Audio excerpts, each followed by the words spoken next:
2016 RAV-4. I'm doing the center console armrest lid pad. Basically, you want to come back here. Be aware that this cigarette lighter aux port's back here. This panel's going to come off. I already kind of got it started a little bit with this flathead. I wouldn't recommend using a flathead because you could damage your panel, but that's all I had. So I just kind of got this started. You once you get it started, you can take your hands and wiggle it and pull it straight backwards. Lots of wiggling. You could leave that wire harness down there. You don't need to mess with that. Make sure you don't lose your white caps. Now there's a pin that's holding this thing on. The front of it's right here. That's kind of like the large part of it, and then the other side's here. You could push this out. We're gonna push it out. I'm gonna take my flathead and just kind of gently push the metal pin only. I'm gonna push it out that way a little bit. That'll push the other side out a little bit, and when it's out a little bit, I'll be able to take my flathead and kind of pry out that pin, get it started some more. So you want to get in here, try not to put a bunch of pressure on the plastic, as you could break the plastic. But basically you just want to kind of inch that thing forward a little at a time, and then once it's out a little bit, you should be able to grab it with some pliers. I'm going to grab it with pliers and wiggle it and pull it outwards. You want both the driver's seat and the passenger seat all the way pushed forward. So once that's out like that, I'm going to get my pliers and just kind of wiggle it and pull it this way. The older these cars get, the more stubborn this pin's going to be. So depending on when you're watching this video, it might be real stubborn. As of making this, it's 2022, and this thing I had to use some muscle, I'm not going to lie. When I put it back in, I might put a little lube on it, so next time it won't be so bad.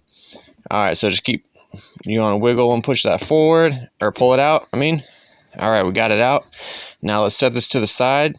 Now notice it has that black little sleeve on it. That's just the guide that was on the left side. So over here, if you look on the right side, there's a sleeve as well. I'm going to have to get that out. And the sleeve has a little spot on the top that has to go in the hole. I'll show you in a couple minutes. So basically, we're going to get this sleeve out. Kind of the same thing, just gently. This is plastic, so be very gentle with it. Don't rush. Keep your patience. We got to get that out. All right, once that's out, I can put it right there. And then you should be able to lift this console lid and then just pull it straight backwards. And it should just come on out. That should be it. See, just like that. And then this little sub panel piece will come with it too. My latch was broken, that's why I'm replacing it. I guess it only comes with this whole assembly. I got my new latch there. It comes with a sub panel. And basically, we're gonna just do. Oh, here's my part number. This is from the dealer. I don't think we can get these aftermarket, but you could check. You never know. But yeah, this is the part number from Toyota, the dealership. When you put your thing in, you want to make sure that you line up. There's like these two on the side and there's one in the middle. You want to make sure that those all have a hole. You want to make sure your pins are going to go through all three. If they get kind of uneven or not right, it'll be kind of tough. So I put the lid right here and I got it locked in place. That'll kind of hold it in place. It should be pretty much lined up perfect. So I'm gonna put my sleeves in and then I'll put the pin in. So this sleeve just goes in, just gently kind of wiggle it and patiently put it in. Now the sleeve has this little notch on the top that goes into a notch hole. I apologize for the autofocus, guys. The notch hole's right there on top, right there. And same for the other side. I got to do the same for the other side. And quick note on the autofocus. Sorry about that, guys. It's just really dark in the car. So same thing on this one.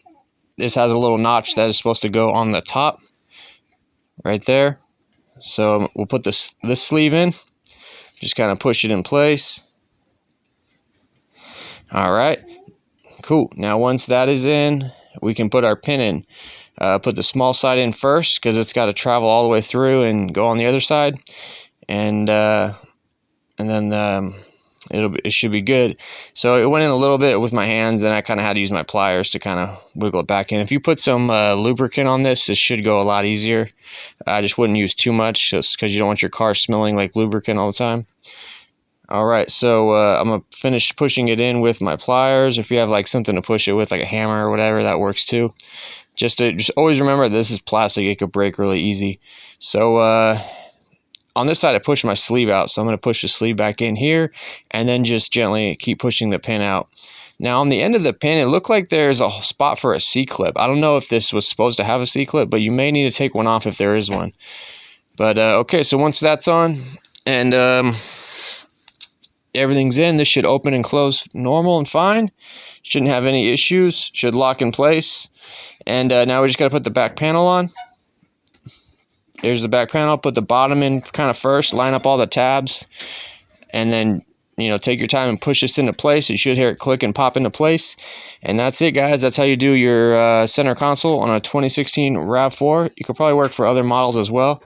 And thanks for watching. I'll see you next video.